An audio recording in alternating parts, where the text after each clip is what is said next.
একজন practising cardiologist হিসেবে অনেক পেশেন্টই এসে আমাকে বলেন যে ডাক্তারবাবু আমি তো ডিম খাই কিন্তু আমি ডিমের কুসুম খাই না। কারণ হিসেবে ওরা বলছেন যে ডিমের কুসুমে প্রচুর কোলেস্ট্রল আছে, কোলেস্ট্রল যদি আমরা খাবারে বেশি খাই তাহলে সেই কোলেস্ট্রল থেকেই হার্টের অ্যাটাক হবে বা হার্টের রোগের সৃষ্টি হবে। তো ডিম নিয়ে অনেক ভুল ধারণা আছে। অনেকে মনে করছেন যে ডিম হচ্ছে একটা পিওর পাওয়ারফুল নিউট্রিশনাল সোর্স, আবার কেউ কেউ মনে করছেন যে ডিমে স্পেশালি ডিমের কুসুম কোলেস্ট্রল বম। তো কোনটা ঠিক? আসুন আজ আমরা সেটা আলোচনা করি। তো ডিম একটা নিউট্রিশনাল পাওয়ার হাউস, কারণ ডিমে আছে ভালো কোয়ালিটির প্রোটিন, তেমনই ডিমে আছে ওমেগা 3, ডিমে আছে ভিটামিন ডি, তেমন ডিমে আছে বিভিন্ন অ্যান্টিঅক্সিডেন্ট যেটা আমাদের আই হেলথের জন্য খুব ইম্পর্টেন্ট। ডিমে তেমনই আছে কোলিন, স্পেশালি যেটা কোলিন আমাদের ফ্যাটি লিভার প্রিভেন্ট করতে সাহায্য করছে। কিন্তু সেই ডিমেও আছে একটা ডিমে অ্যারাউন্ড 180 মিলিগ্রাম অফ কোলেস্ট্রল আছে, আর সেটা থেকেই সব যত ভয়ের সৃষ্টি।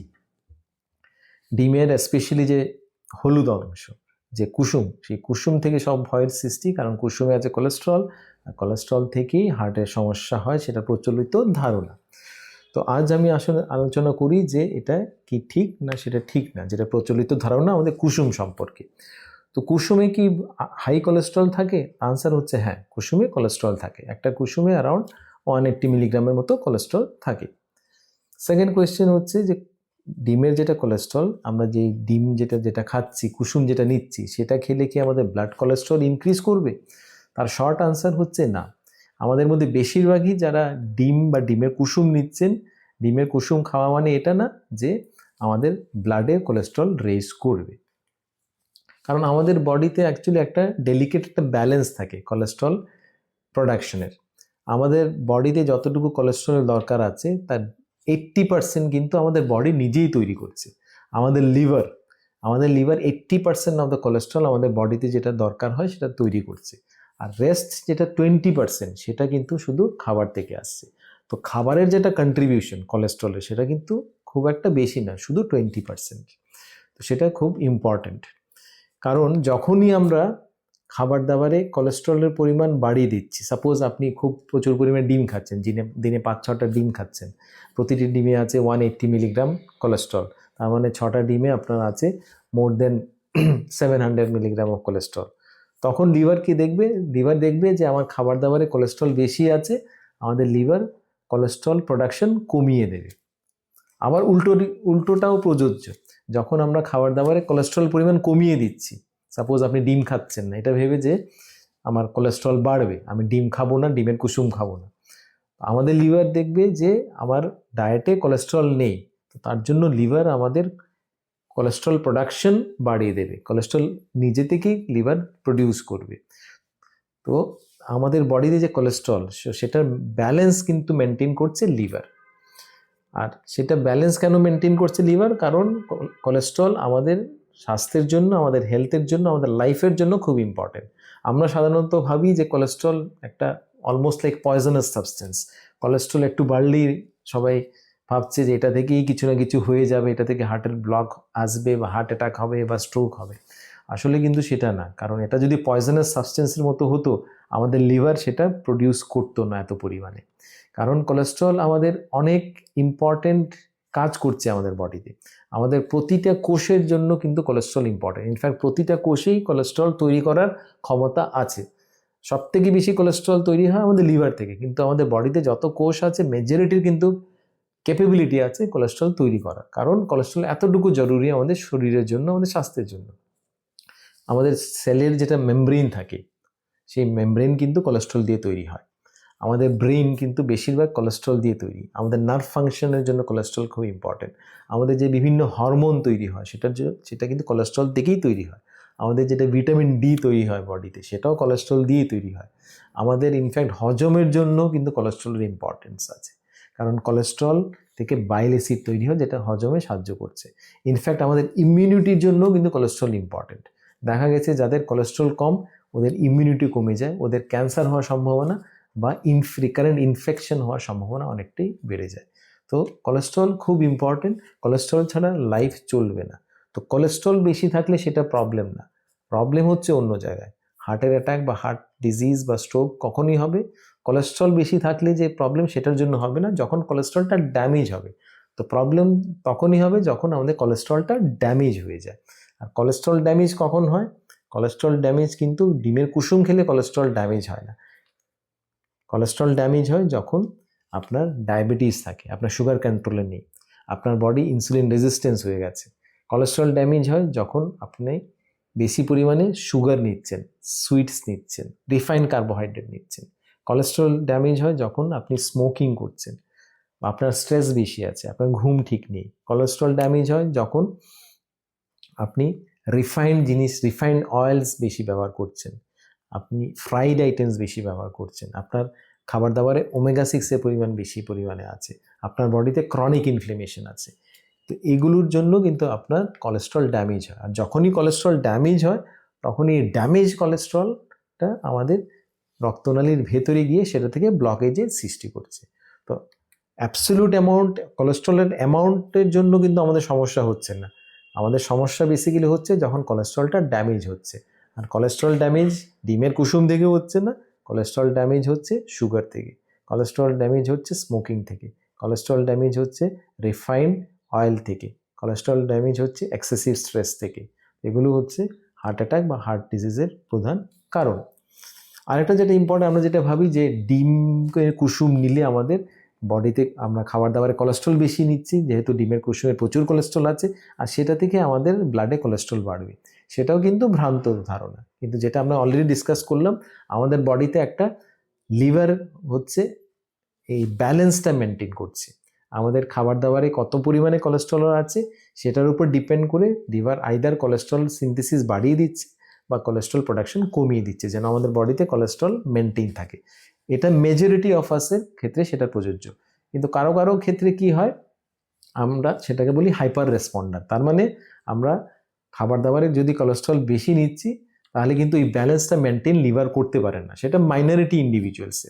তো ওদের ক্ষেত্রে কি হয়, খাবার দাবারে যদি কোলেস্ট্রল বেশি পরিমাণে নেয় তাহলে সেটা থেকে কিন্তু কোলেস্ট্রলটা বেড়ে যায় আমাদের ব্লাডে, যেটা মেজরিটির ক্ষেত্রে সেটা হয় না।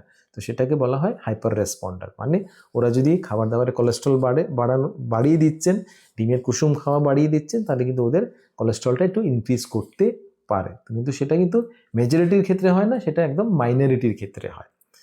তো হাইপার রেসপন্ডার আপনি কি নিজে হাইপার রেসপন্ডার কি না সেটা দেখতে গেলে আপনাকে কি করতে হবে, আপনাকে ব্লাড টেস্ট করতে হবে। আপনি একটা বেসলাইনে একটা ব্লাড টেস্ট করুন, আপনার কোলেস্ট্রল লেভেল দেখুন, তারপর আপনি আপনার খাবার দাবারে ডিম নিন বা ডিমের কুসুম নিন, 6 থেকে 8 সপ্তাহ পর, মানে 1.5 থেকে 2 মাস পর আপনি আবার কোলেস্ট্রলের পরীক্ষা করুন, লিপিড প্রোফাইল করুন।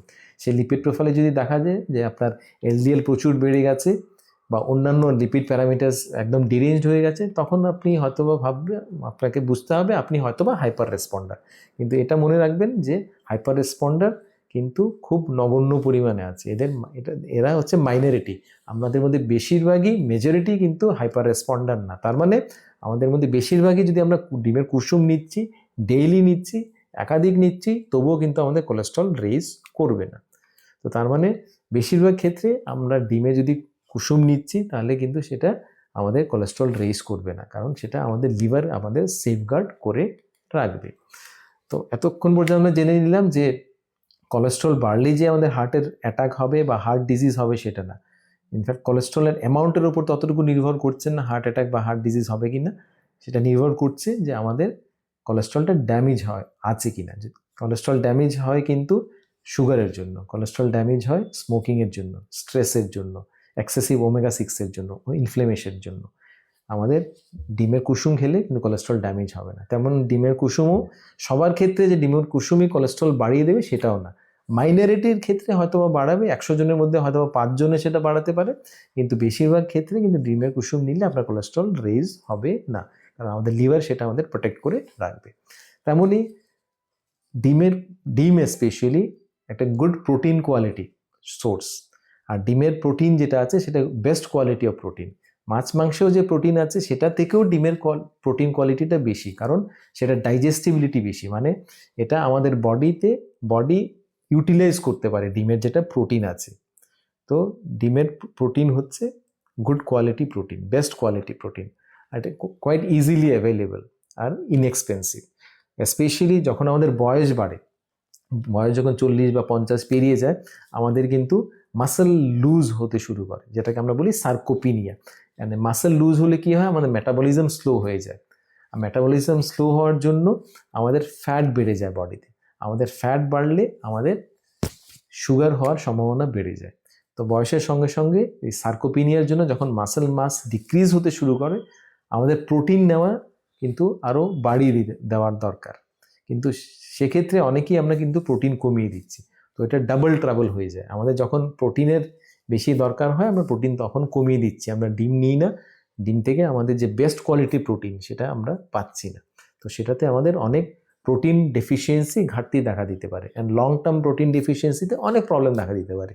লং টার্ম প্রোটিন ডেফিসিয়েন্সিতে কী হতে পারে, লং টার্ম প্রোটিন ডেফিসিয়েন্সিতে আপনার এক্সেসিভ ফ্যাটিগেবিলিটি হতে পারে, সবসময় দুর্বল লাগতে পারে, আপনার ইমিউনিটি কমে যেতে পারে, আপনার উন্ড হিলিং আপনার ডিক্রিজ হতে পারে, আপনার ফল হওয়ার সম্ভাবনা বা ফ্র্যাকচার রিস্ক অনেকটা বেড়ে যায়। তো এইগুলো একটা প্রবলেম যেটা প্রোটিন ডেফিসিয়েন্সিতে দেখা দিতে পারে। তো তার জন্য এগ বা ডিম কিন্তু আপনার পয়জনাস ফুড না, এটা খুব ইম্পর্টেন্ট। ইনফ্যাক্ট এটা আপনার প্রোটিন যেটা ঘাটতি দেখা দেবে আপনার সিনিয়র এজে আফটার 40, সেটা আপনাকে পূরণ করতে সেটা সাহায্য করবে। তো কটা এগ বা ডিম আপনি নিতে পারেন পার ডে? আপনি যদি কোনো সমস্যা না থাকে আপনি দিনে 3-4টা এগও নিতে পারেন। আপনি যদি অ্যাক্টিভ থাকেন আপনি দিনে 3-4টে এগও নিতে পারেন, কুসুম সহ নিতে পারেন। কিন্তু যদি আপনার ডায়াবেটিস থাকে স্পেশালি, বা আপনি যদি হাইপার রেসপন্ডার হন, যেটা আমরা অলরেডি ডিসকাস করলাম, কারো মাইনরিটিস ক্ষেত্রে সামান্য পরিমাণ কোলেস্ট্রল বেশি পরিমাণ নিলে ওদের ব্লাড কোলেস্ট্রল অনেকটা রেইজ হয়, সেটা যদি হয় তাহলে আপনাকে রেস্ট্রিক্ট করতে হবে, একটা বা দুটো আপনি নিতে পারেন, কিন্তু একদম অ্যাভয়েড করবেন না। আপনি ডেইলি আপনি 1-2টো ইজিলি নিতে পারেন। তো কীভাবে আপনি ডিম নেবেন? আপনি বয়েল নিতে পারেন বা আপনি অমলেট করতে পারেন, মিনিমাল অয়েলে বা সামান্য ঘিতে আপনি অমলেট করতে পারেন। কিন্তু এটা আপনাকে মাথায় রাখতে হবে যে ডিপ অয়েলে, স্পেশালি রিফাইন্ড অয়েলে সেটা ফ্রাই করবেন না। আর কিভাবে কার সঙ্গে ডিম নেবেন সেটাও ইম্পর্টেন্ট। ডিম সবসময় পেয়ার করবেন ভেজিটেবলসের সঙ্গে বা অন্যান্য প্রোটিন উৎসর সঙ্গে, যা আপনি মাছের সঙ্গে নিতে পারেন, আপনি মাংসের সঙ্গে নিতে পারেন, আপনি মাশরুমের সঙ্গে নিতে পারেন, আপনি পনিরের সঙ্গে নিতে পারেন, গুড কোয়ালিটি অন্য প্রোটিন সোর্সের সঙ্গে নিতে পারেন, বা আপনি ভেজিটেবলসের সঙ্গে সেটা পেয়ার করতে পারেন। কিন্তু আপনাকে এটা মাথায় রাখতে হবে যে আপনি রিফাইন্ড কার্বোহাইড্রেটের সঙ্গে ডিম পেয়ার না করলে বেটার। যেমন অনেক ক্ষেত্রে আমরা ডিম নিই, বয়েলড ডিম নিই, তার সঙ্গে ব্রেড নিই। তো ব্রেড হচ্ছে বেসিক্যালি রিফাইন্ড কার্বোহাইড্রেট। তো রিফাইন্ড কার্বোহাইড্রেটের সঙ্গে আপনি অ্যাভয়েড করুন, আপনি ভেজিটেবলসের সঙ্গে পেয়ার করুন বা প্রোটিনের সঙ্গে আপনি পেয়ার করতে পারেন। অল ইন অল, কোলেস্ট্রল আমরা অলরেডি জেনে নিলাম যে কোলেস্ট্রল না ভিলেন না। ইনফ্যাক্ট কোলেস্ট্রল যখন ড্যামেজ হয় তখনই প্রবলেমের সৃষ্টি হয়। তো আর এগ ইয়োকও কিন্তু আপনার শত্রু না। ইনফ্যাক্ট এগ ইয়োকে অনেক নিউট্রিশন আছে, ডিমের কুসুমে অনেক নিউট্রিশন আছে, সেটাতে ওমেগা 3 সোর্স, যেটা অনেক ক্ষেত্রে আমরা ওমেগা 3 পাই না, অন্যান্য জিনিসে ততটুকু ওমেগা 3 থাকে না। ভিটামিন ডির সোর্স, বিভিন্ন অ্যান্টিঅক্সিডেন্ট আছে যেটা আমাদের আই হেলথের জন্য ইম্পর্টেন্ট, যেমন লিউটিন বা জিয়াজেন্থিন, যেটা পোটেন্ট অ্যান্টিঅক্সিডেন্ট আমাদের আইয়ের জন্য। তেমনই ডিমের কুসুমে আছে কোলিন। কোলিন আমাদের নার্ভাস সিস্টেমের জন্য ইম্পর্টেন্ট, কোলিন আমাদের লিভারের জন্য ইম্পর্টেন্ট, আমাদের ফ্যাটি লিভার প্রিভেন্ট করছে। তো ডিমের কুসুম নেওয়া থেকে আপনি বিরত থাকবেন না, কিন্তু কাদের অ্যাভয়েড করতে হবে বা কশন থাকতে হবে ডিম নেওয়ার ক্ষেত্রে, স্পেশালি যদি আপনার অলরেডি হার্টের সমস্যা থাকে বা আপনি যদি হাইপার রেসপন্ডার হন, আপনার যদি ডায়াবেটিস থাকে বা আপনার কোলেস্ট্রল যদি প্রচুর পরিমাণ টোটালি ডিরেঞ্জ কোলেস্ট্রল থাকে, তাহলে আপনাকে রেস্ট্রিক্ট করতে হবে, কিন্তু অ্যাভয়েড তখনও আপনি করবেন না ডিম নেওয়া থেকে। তো আপনার ব্যালেন্স লাইফস্টাইলের জন্য কিন্তু ডিম খুবই একটা ইম্পর্টেন্ট অবিচ্ছেদ্য একটা অঙ্গ। আপনি ব্যালেন্স লাইফস্টাইল হিসেবে, প্রোটিনের সোর্স হিসেবে, ওমেগা 3 সোর্স হিসেবে, আপনি অ্যান্টিঅক্সিডেন্টের সোর্স হিসেবে আপনি ডিম নেবেন। আমাদের মধ্যে কেউ কেউ আছেন যারা হাইপার রেসপন্ডার, মাইনরিটি ইন্ডিভিজুয়ালস, ওদের ক্ষেত্রে ডিম নেওয়াটা একটু রেস্ট্রিকশনে থাকতে হবে, দিনে একটা আপনি নিতে পারেন। আরেকটা যেটা প্রধান আমাদের কনফিউশন থাকে ডিমের ক্ষেত্রে, যে ডিমের কুসুম নিলে কোলেস্ট্রল বাড়বে, আর কোলেস্ট্রল থেকে হার্টের ডিজিজের সৃষ্টি হবে, কারণ আমরা ভাবি কোলেস্ট্রল বেশি মানে হার্ট ডিজিজ। আসলে কিন্তু সায়েন্স ততটুকু সিম্পল না। কোলেস্ট্রল মানেই হার্ট ডিজিজ না, সেটা আমরা অলরেডি ডিসকাস করলাম। ইনফ্যাক্ট কোলেস্ট্রল ড্যামেজ হলে সেটা থেকে হার্ট ডিজিজ হয়, অ্যাবসলিউট অ্যামাউন্ট অফ কোলেস্ট্রল বাড়লে সেটা থেকে হার্ট ডিজিজ হয় না। আর ডিমের কুসুম নিলে কী হবে, ডিমের কুসুম নিলে কারো কারো ক্ষেত্রে এলডিএল কোলেস্ট্রল একটু বাড়তে পারে, সেটাও মাইনরিটি, কিন্তু এলডিএল কোলেস্ট্রল বাড়লে সেটার সঙ্গে আপনার এইচডিএল কোলেস্ট্রলও কিন্তু বাড়বে। আমাদের এইচডিএল যেটা প্রোটেক্টিভ কোলেস্ট্রল, বেশিরভাগ ক্ষেত্রে আমরা দেখি যে এইচডিএল কোলেস্ট্রল কিন্তু অনেকেরই কম থাকে, 30 বা 20 রেঞ্জে থাকে, মিনিমাম যেটা 50 বা 60 থাকা ইম্পর্টেন্ট। কিন্তু বেশিরভাগ প্র্যাকটিসে যেটা আমরা দেখি, বেশিরভাগ পেশেন্টের কিন্তু 30 বা 35-এর বেশি এইচডিএল কোলেস্ট্রল থাকে না। এইচডিএল কোলেস্ট্রল যত বেশি থাকবে, মোর দেন যদি 60 থাকে, সেটা হার্টের জন্য ভালো। ডিম খেলে আপনার, স্পেশালি কুসুম খেলে কিন্তু আপনার এইচডিএল কোলেস্ট্রল বাড়বে। ডিম খেলে অবশ্যই আপনার এলডিএলও একটু বাড়তে পারে, কিন্তু যেহেতু আপনার এলডিএলও বাড়ছে প্লাস এইচডিএলও বাড়ছে, দুটোর যেটা রেশিও, সেই রেশিও কিন্তু আনচেঞ্জ থাকছে। তো তার জন্য ডিম খেলে আপনার হার্টের রোগের সৃষ্টি হবে না। কারণ হার্টের রোগের তখনই সৃষ্টি হবে যখন এলডিএল এইচডিএল এর ব্যালেন্সটা কম থাকছে, তার মানে এলডিএল খুব বেশি থাকছে, এইচডিএল খুব কম থাকছে, তখনই কিন্তু হার্টের রোগের সৃষ্টি হবে। দুটো যদি ব্যালেন্স অনুযায়ী থাকে, তাহলে কিন্তু সেটা থেকে হার্টের ডিজিজ হবে না। তার জন্য বিভিন্ন স্টাডিতে দেখা গেছে যে ডিম নিলে আমাদের হার্ট ডিজিজ হয় না। ইনফ্যাক্ট হার্ভার্ড ইনস্টিটিউটও স্টাডি করে দেখা গেছে যে ডিম নিলে সেটা কিন্তু হার্টের ডিজিজ হয় না। তার জন্য আজকাল বলা হয়, আগে যেটা বলা হতো কি, হয়তোবা ডিম থেকে ক্ষতি হতে পারে, আসলে কিন্তু সেটা না। ডিম কোনো হার্ম করবে না, ইনফ্যাক্ট কিছু কিছু ক্ষেত্রে সেটা প্রিভেন্টও করবে হার্ট ডিজিজ থেকে। তো আপনি আপনার দিনের শুরুটা ডিম দিয়ে শুরু করতে পারেন, কারণ ডিম হচ্ছে প্রোটিনের একটা power house and best quality of protein. তো অল ইন অল, ডিম হচ্ছে একটা নিউট্রিশনাল পাওয়ার হাউস, সেটাতে প্রচুর পরিমাণে প্রোটিন আছে, খুব বেস্ট কোয়ালিটি প্রোটিন আছে, অ্যান্টিঅক্সিডেন্ট আছে, ভিটামিন আছে, কোলিন আছে, ওমেগা 3 সোর্স। তার সঙ্গে ডিম খাওয়া মানে এটা না যে আপনার কোলেস্ট্রল বাড়বে। ইনফ্যাক্ট বেশিরভাগ ক্ষেত্রে ডিমের কুসুম খেলেও কোলেস্ট্রল কিন্তু বাড়বে না।